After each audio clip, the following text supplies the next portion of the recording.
Hi friends, आज hello 30 नवेम्बर शनिवार। এখন বাজে 6:45। উঠেছি তারও আগে 5টার সময়। আর এখানে দেখো পাস্তা আর চাউমিন মিশিয়ে মেয়ের জন্য একটু বানিয়ে নিচ্ছি। আর সকালে স্কুল যাব, আর তার আগে এটা করে রেখে যাচ্ছি মেয়ের জন্য। ও খাবে, ও আর ওর পাপা। আর এদিকে দেখো ভোরের আলো এখনও মানে সম্পূর্ণভাবে ফোটেনি, যেহেতু শীতকাল। আর হঠাৎ করেই দেখো একটু ওই আনাজের লঙ্কা কাটতে গিয়ে হাতটা কেটে বসে আছি। আর প্রচণ্ড রক্ত বের হচ্ছিলো বলে এই টেপটা লাগিয়েছিলাম, রক্ত থামছিল না।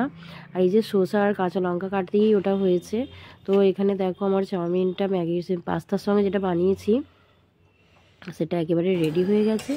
আর মেয়ের কিছুটা আনাজ রেখে দিয়েছিলাম তরকারি করব বলে, তবে শাশুড়ি মা যেহেতু মেয়ের খাবার বানিয়ে নিয়েছিল তার জন্য ওই সবজিগুলো দিয়েই কয়েকটা ভেজ পকোড়া বানিয়ে নিলাম। সকলে দুটো দুটো করে খাওয়া হয়েছিল আর কি। তারপর দেখো এই যে খিচুড়ি খাচ্ছে আমার মেয়ে, সাথে এই যে ভেজ পকোড়া। আর এই যে আমার মেয়ে খাই বলে তো একটু। আর তোমার টিপটা দিয়ে দেখিয়ে দাও, দেখি টিপটা। একটু থাম, একটু থাম, একটু থাম। এই যে কপালি করেছে আজকে প্রজাপতি টিপ সিঙ্গারের। ভালো করে মুখটা দেখাবো না। আর আমার ওই যে চান টান হয়ে গেছে, আর কিছুক্ষণ পরে আমরাও ভাত খেতে বসবো। আর এই যে আমাদের দুপুরের লাঞ্চ, খিচুড়ি, সয়াবিনের তরকারি, আলু ভাজা, বেগুন ভাজা, লেবুর রস মেখে নিল। আর আমার হ্যাঁ ফ্রেন্ডস, দেখো আজকে এখন রাত 9টা বাজে। তো আজকে যেহেতু ঠান্ডা, বৃষ্টি হচ্ছে ওয়েদার, তো দুপুর না বিকেল 4টে শুয়েছিলাম। আর আমি উঠলাম 7:45, আমার মেয়ে উঠলো 8টা, 8:30 নাগাদ আর কি। আর এখন দেখো মেয়েকে খাওয়াচ্ছে, ও পড়তে বসেছে, অনেক রাত হয়ে গেছে আমাদের।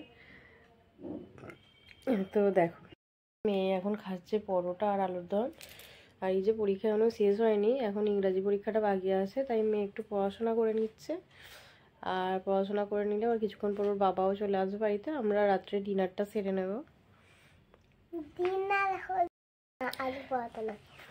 আলুর দম আমি যেরকম খেলাম সেরকম বাবা, আমার মা পাপাও ওই রকম একই খাবে।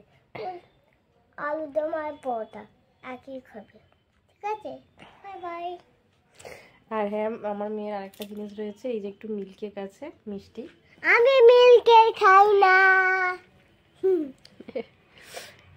ঠিক আছে, মিল্কের খাবে না। তো ফ্রেন্ডস দেখো আমরা রাত্রে ডিনার নিয়ে চলে এসেছি। আর এখন বাজে রাত 10:30। আর দেখো ডিনারে কি আছে। এখানে আজ আমাদের ডিনারে রয়েছে পরোটা আর কষা কষা আলুর দম। এদিকে শসা, মিষ্টি, সোয়াবিন ওভেনার ছিল, আর সামান্য মুড়িও রয়েছে। সব কিছু নিয়ে এবার আমাদের খাওয়া দাওয়া হয়ে যাবে। আমার মেয়ে ওখানে এখন একটু পড়াশোনা করছে, পরীক্ষা বলে একটু বেশি করে। আর সকলকে গুড নাইট জানিয়ে আজকের ব্লগটা এখানেই শেষ করলাম। টাটা।